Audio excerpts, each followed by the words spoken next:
New Orleans Saints offensive weapon helps to put together the team's, what I'm calling, best game of the season in win against the Los Angeles Rams. We got all that and a little bit of lagniappe for you on today's episode of Locked On Saints.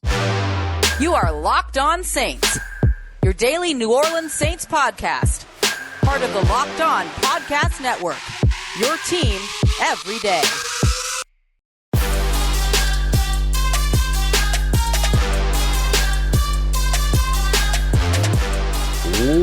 What is good, Who Dat Nation and Who Dat family? Welcome into another episode of Locked On Saints, your daily podcast covering your favorite team, the New Orleans Saints.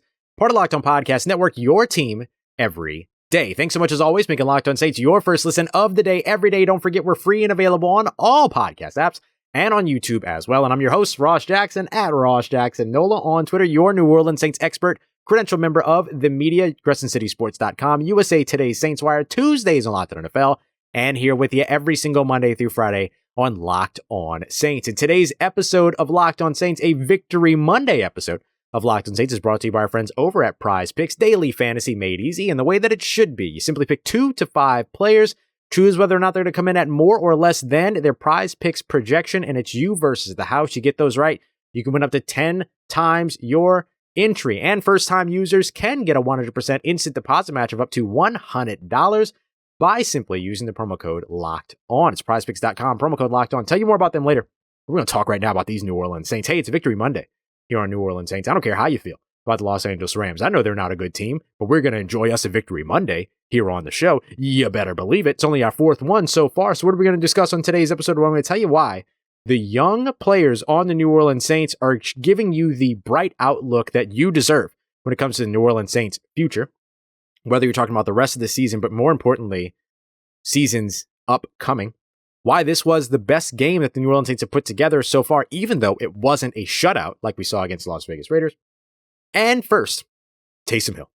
Whoa, Taysom Hill. Boy, wasn't that a fun game to watch, because Taysom Hill leads the way. Yes, I know Andy Dalton was named the starting quarterback, but just as I mentioned on Thursday's episode with Travis Rogers, Andy Dalton was the starter, but Taysom Hill needed to be the star of this game. Now, Taysom Hill's numbers aren't going to blow anything out of the water, right? Just over 50 rushing yards, 1 catch for 8 yards, 1 completion on 3 targets to Chris Olave for 14 yards. Not the biggest Taysom Hill game. It wasn't what we saw against the Seattle Seahawks here in the Cesar Superdome, that's for sure. However, mixing him in, continuing to keep that Los Angeles Rams defense on their toes, back on their heels, whichever piece of leverage you hate more, that one, that had an impact in this game. Play action was one that still worked, even though the Saints averaged less than 4 yards per carry in the run game. Believe it or not, you don't have to have a super successful run game in order for play action to work. You just have to commit to that run game, and the Saints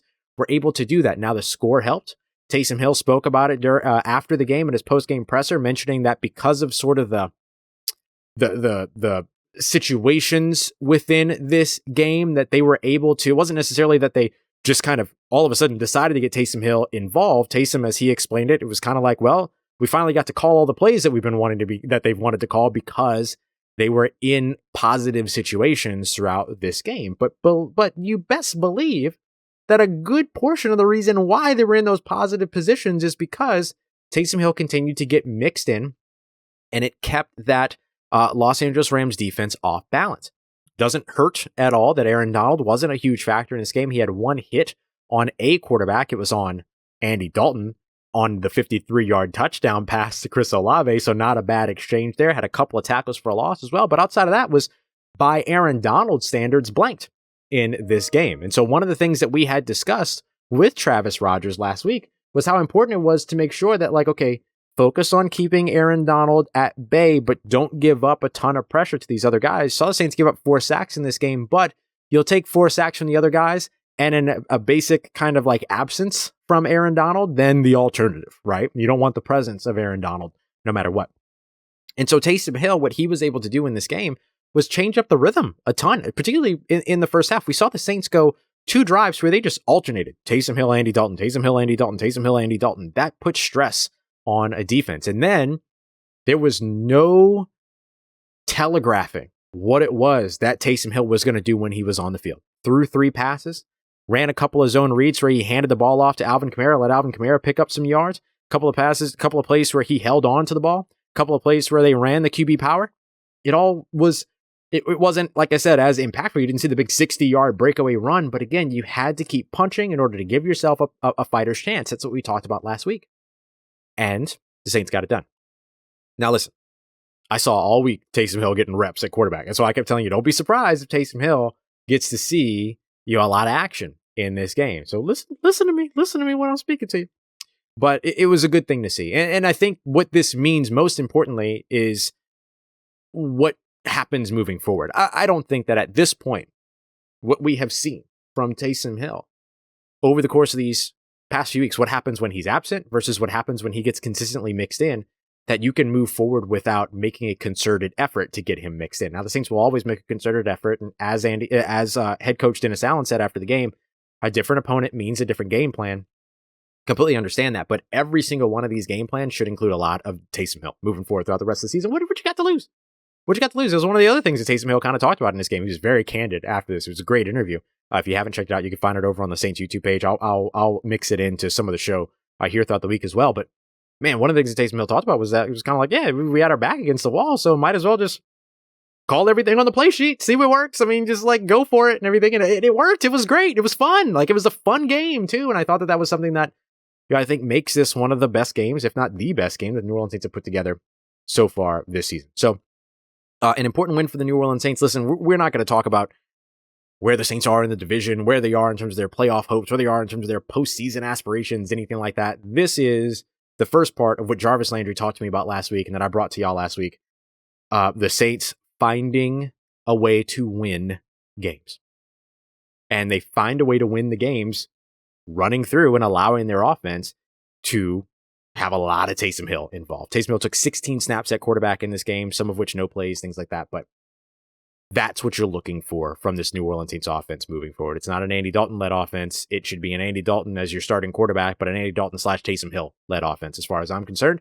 And I think that we see why after a performance like today's, which I think was the New Orleans Saints' best performance of the season. But Ross, they shut out the Las Vegas Raiders. I don't care. This was the Saints' best performance of the season. I'll tell you why I believe that as we continue on with today's episode of Locked On Saints. Today's episode is brought to you by our friends over at Total Wines and More. I'm a frequent customer of Total Wines and More because your boy likes wine. He also likes whiskey. He also likes bourbon. And they have the selection. When I say the selection, I mean the selection. It is the holiday season after all, so you can find what you're looking for over at Total Wines and More. With so many great bottles to choose from, it's going to be easy to find your favorite Cabernet, find your favorite Chardonnay, or if you like me and you like Malbec, you can find a good like deep but bright wine as well. Love a good red wine. Or any of the perfect gifts for anybody that's on your wish list. You're going to be able to find them with the help of a friendly guide over at Total Wines and More. All of that with the confidence that you're going to be finding something special at the lowest price. So love what you find and find what you love over at Total Wines and More. Curbside pickup and delivery are available in most areas. Visit TotalWine.com to learn more. Drink responsibly. Of course, be 21.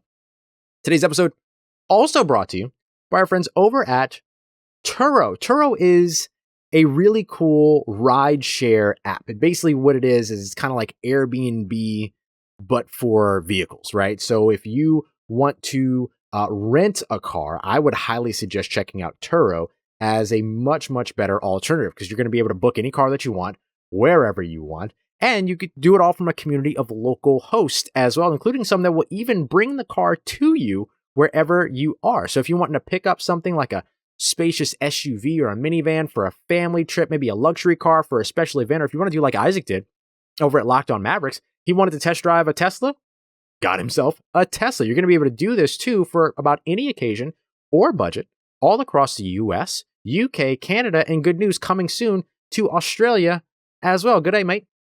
I did that terribly, but it's okay. I wasn't actually trying the accent, just wanted to say the phrase. Many of these guys are also going to be able to meet you wherever you want to get the car. They'll bring it right over to you. Every trip is also backed by liability insurance. Terms, conditions, and exclusions apply. Forget boring rental cars and find your drive at Turo.com. All right, family, continuing on with today's episode of Locked On Saints. The New Orleans Saints put together, in my opinion, the best game of their season in their 27-20 win over the Los Angeles Rams. Appreciate you so much for making Locked On Saints your first listen of the day every day. Don't forget to check out your second listen today over at Locked On Sports Today, where they're going to be able to take you beyond the scoreboard and behind the scenes with the local experts bringing you the insight that only Locked On can provide on all the biggest moments across all of sports. Find that on this app, wherever you're listening, YouTube, or wherever you get your podcasts. Okay, so why am I saying that this is the best game that the New Orleans Saints have put together this season, even though the Saints shut out an opponent here in this very same stadium at home, 24-0 against the Las Vegas Raiders? One of which is because I'm insane. The second part, though, is that if you think about it, in that game against the Las Vegas Raiders, if we learned anything in the games that followed with the Baltimore Ravens and the Pittsburgh Steelers, the Raiders kind of beat themselves in that one. Now, I'm not going to take anything away from the New Orleans Saints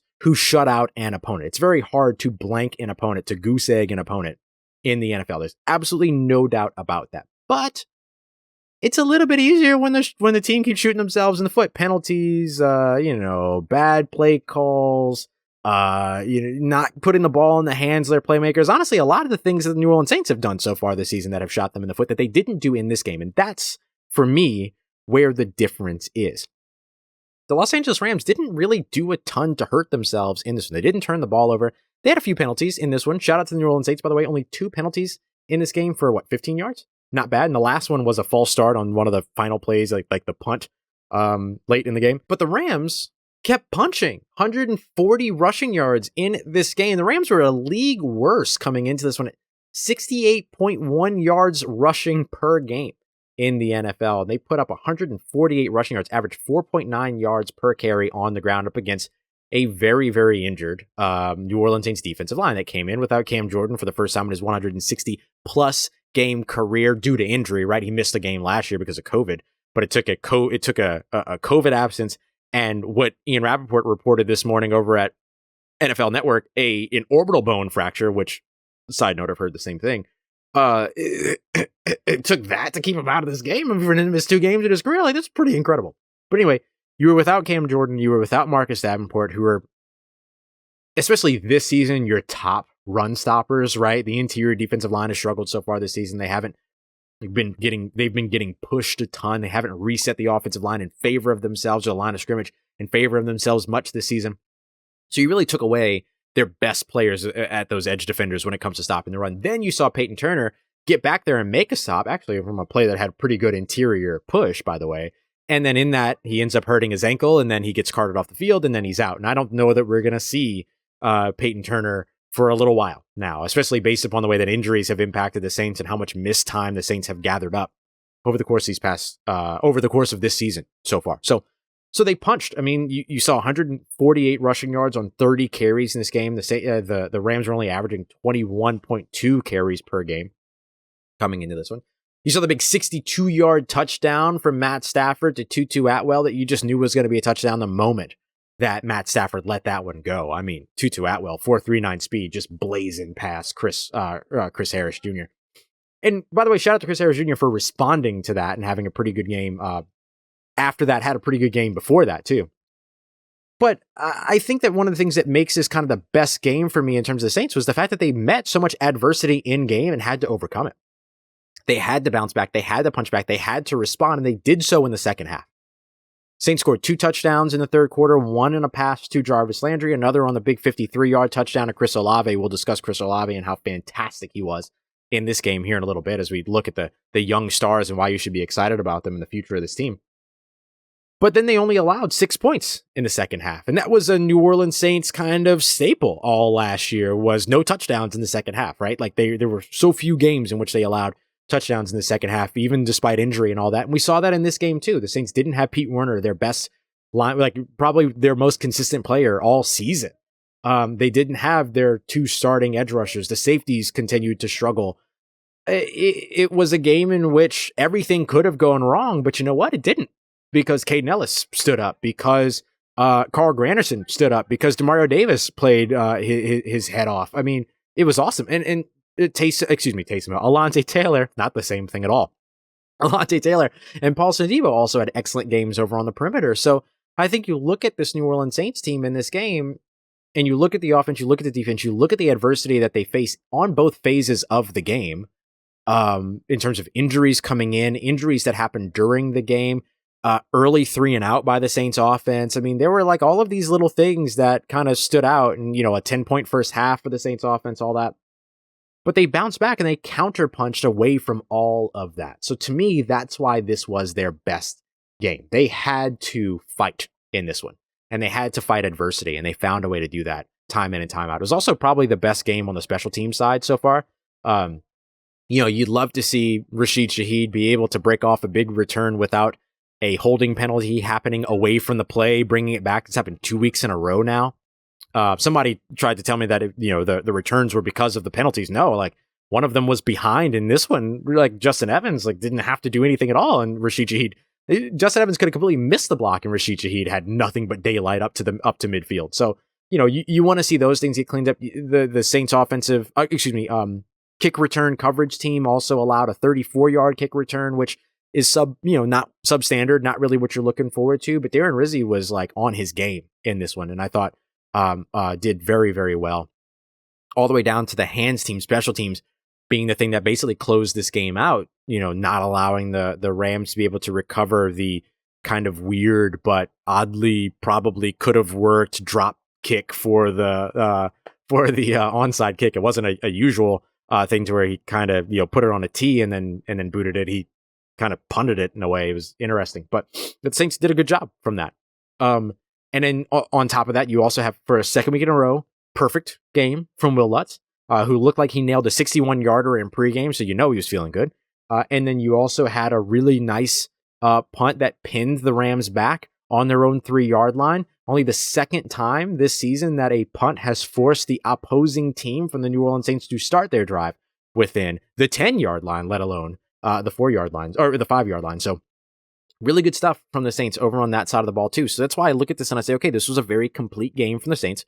This was a game in which they had to respond in the moment, and it was a game where they had to deal with a massive shift at quarterback for the opposing team. When Matt Stafford ended up going out after a third down sack from Demario Davis, ended a drive, Matt Stafford went off to the line of scrimmage, was off to the sideline, was in the injury tent, and was being evaluated for a concussion. He did not return for the second half. So Bryce Perkins, who the Saints prepared for as a change of pace quarterback, kind of the way that opposing teams have to prepare for Taysom Hill, they had to face him, a mobile quarterback, for the entire second half. And that's a big adjustment, a big shift to make. And you saw it in Bryce Perkins' first drive, where the mobile game was really, really impactful. It was really effective. But the Saints defense bend, they don't break.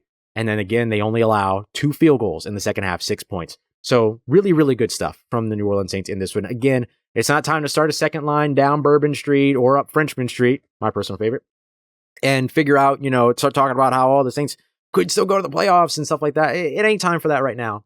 But for the New Orleans Saints, this is still an important win if they want to start momentum for themselves. It's also an important win if you're a fan that's even given up on the season so far. If you have no expectations for the season so far, and you're looking forward to 2023, there are things in this game that you should be excited about. We'll break that down, and I'll tell you exactly what as we continue on and wrap up today's episode of Locked On Saints. Today's episode is brought to you by our friends over at PrizePicks. Told you a little bit about them earlier. Let me tell you again. Imagine you head over to prizepicks.com. It takes you about 60 seconds to put in an entry, right?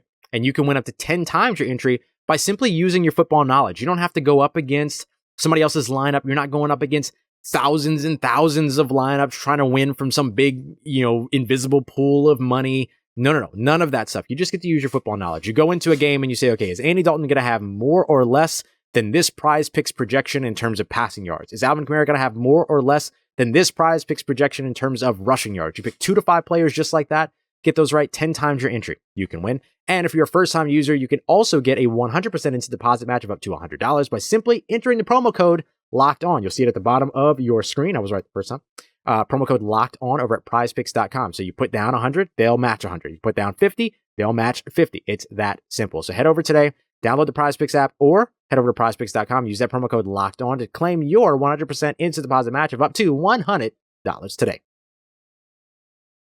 Let's get it, Who Dat Nation. Wrapping up today's episode of Locked On Saints with a quick look at kind of what it is about this New Orleans Saints. Let me just sit back in my chair for a second. I'm going to tell you what it is about this New Orleans Saints win that you should feel pretty good about, even if you're a fan that's kind of like punted on the season so far. Forget the background noise. I'm here in the Cesar Superdome, and the cleanup crews are getting their job done. Thank you for all of your work.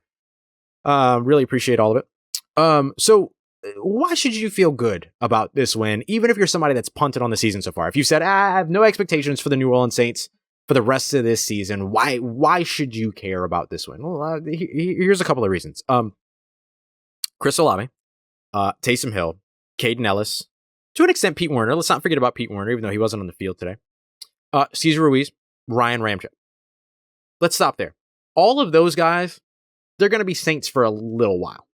Remember, Kaden Elliss, who's been on the show twice before, has talked about how much he absolutely loves being in New Orleans. Demario Davis called him the best kept secret in the NFL.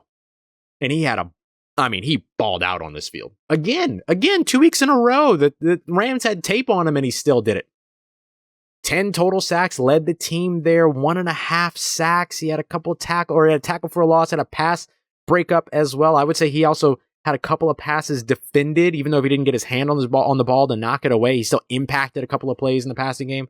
He was awesome. And so you look at what it is that Kaden Elliss has done over the course of the past couple of games. You compare that to what Pete Werner had done coming into that point until his injury. Chris Olave is without a doubt the best rookie wide receiver in the NFL. He came into this game leading. They're all rookies at wide receiver in targets, receptions, and receiving yards, and he did it again. Had 6 targets, 5 catches, 102 receiving yards, the big 53-yard touchdown strike from Andy Dalton. He was awesome. Cesar Ruiz was awesome and faced a huge test. Now, of course, the Saints put a lot of hats on Aaron Donald, but, look, you're only as good as your weakest link, right? And so if Cesar Ruiz would have been a little bit off here, a little bit off there, or whatever, then none of it would have mattered. So he performed extremely well yet again. Hasn't he had maybe like the biggest, he's probably the most improved player for the New Orleans Saints going into this season. I think you look at that, you look at, obviously Ryan Ramczyk, who's been, spectacular for a long time. Alvin Kamara, who's been great for a long time. Taysom Hill ain't going nowhere. He's on a long-term deal. So you look at all of those players, then you also look at Paulson Adebo and Alontae Taylor, who had great games. These are the reasons that you're excited in terms of the outlook, even if you just want to turn the page to 2023 already. Because these young guys are the guys who are going to be the makeup of this team for the future. Rashid Shaheed, Chris Olave, Alontae Taylor, Paulson Adebo, Kaden Elliss, Carl Granderson, Peyton Turner, unfortunate that he had the injury. These are the guys that are going to be the makeup of this team moving ahead. And you've seen really good performances from them. And in some cases, you look at Alontae Taylor, you take into consideration Pete Werner, you take into consideration Kaden Elliss so far, Chris Olave, they have been good all season. It's not just this game.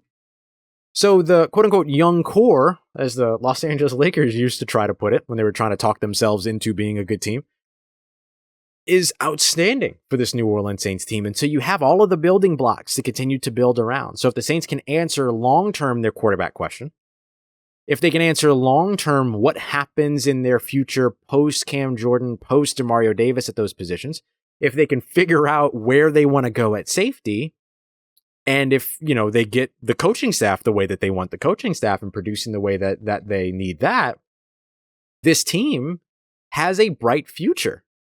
The Carolina Panthers are in the middle of a rebuild. The Atlanta Falcons, depending upon what Desmond Ridder looks like long-term, are going to go the way of a young quarterback. Tampa Bay Buccaneers will eventually go the way of a young quarterback as Tom Brady eventually retires, I would expect after this season.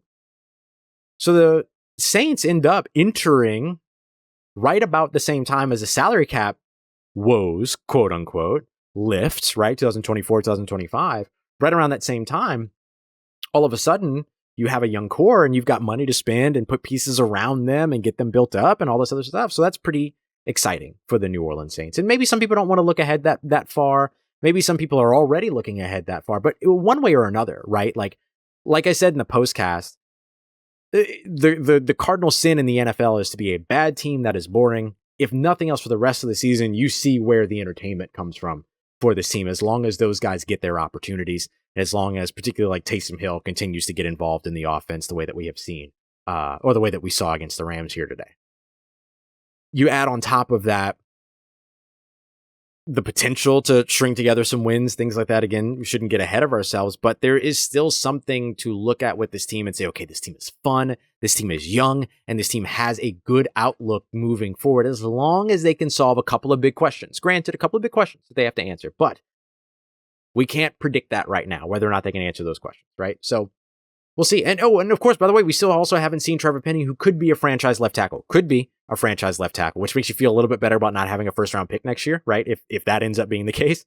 But man, Chris Olave, Kaden Elliss, Pete Werner, Alontae Taylor, Paulson Adebo, Cesar Ruiz, Ryan Ramczyk, Alvin Kamara, Taysom Hill, like these are guys that are going to be on the roster for at least a few more years. I think you can throw Cam Jordan and Demario Davis into that conversation as well.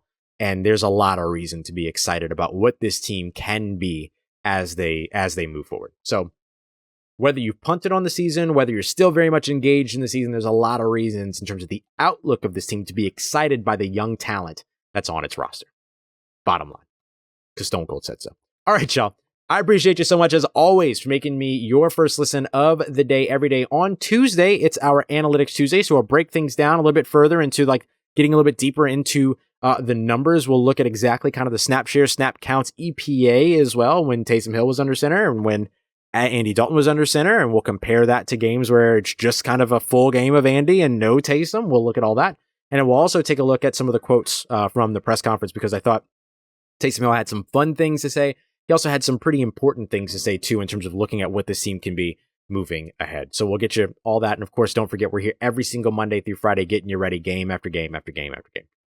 Appreciate you so much, as always, making me your first listen of the day every day. For your second listen, make sure you go and check out Locked On Sports today. Get the biggest stories around the world of sports, the biggest breakdowns, reactions to the biggest moments, everything that you're looking for, including take of the day as well. You can find that on the Odyssey app, YouTube, or wherever you get your podcast. Appreciate you, as always, making me a part of your day, part of your routine, for saying yes to me and the show. If you see me, say hi. And if you need anything else around your New Orleans Saints in between these episodes, make sure you follow me on Twitter at Ross Jackson, NOLA. Hit me up. Let me know how the family's doing. Let me know how you're living. Let me know how your mom and them. And trust you, that nation. I'll holla at you.